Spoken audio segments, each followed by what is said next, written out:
The question asked by Hasibullah is that when someone asks him who created God, what should he do? Should he answer or should he remain silent? And our beloved Prophet said in Hadith that Satan whispers and asks questions to extent that he asks who created God. At that time, it should say, A'udhu billahi minash shaitanir rajim. I seek refuge with Allah from Satan the accursed. And this is a Sahih Hadith. Regarding a question, that should he remain silent or should he reply? Depending upon your ability and your knowledge.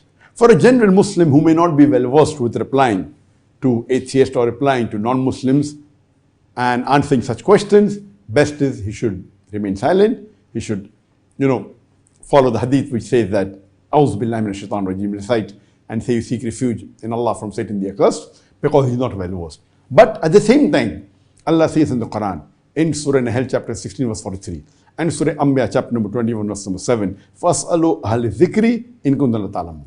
If you don't know, ask the person who's knowledgeable. So if you're a da'i, or if you're a student of knowledge, and if you search for this answer and you go and find a logical reply for this, then surely you come in the field of student of knowledge and you come in the field of da'i. So in such situation, but natural, if you know the reply and if you know how convincingly you can reply to such question, then you should answer.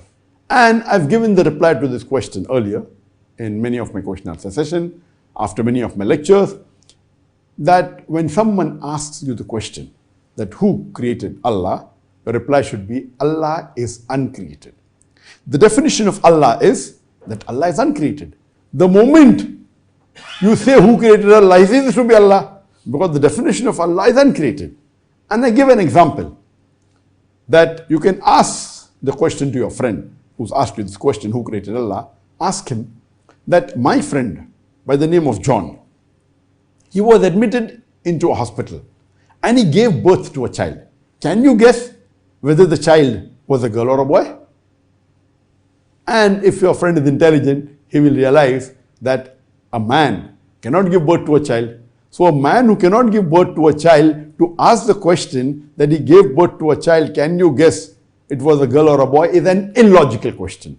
Because by definition, a man cannot give birth to a child. Similarly, by definition of Allah subhanahu wa ta'ala, Allah is uncreated. So if you're asking the question, who created Allah, who created God, that means you don't know the definition of Allah. Because you don't know the definition of Allah, in your ignorance you're asking this question. So that doesn't mean that the person is intelligent. It means the person who's asking you the question is ignorant. So you have to point out his ignorance by posing him a counter question, and then he realizes that his question is illogical. Because the definition of Allah, one of the definitions is, He's uncreated. So you can, if the person doesn't realize it and says, oh, you don't know the answer, you have lost, you pose him a counter question, like the way I did. That a friend of mine, who is a man admitted to hospital, he gave birth to a child. Was the child a girl or a boy? And he'll realize that he is dumbfounded, he cannot reply. So sometimes you have to ask a similar type of question to the person who's trying to trap you, so that you can undo the trap and trap him.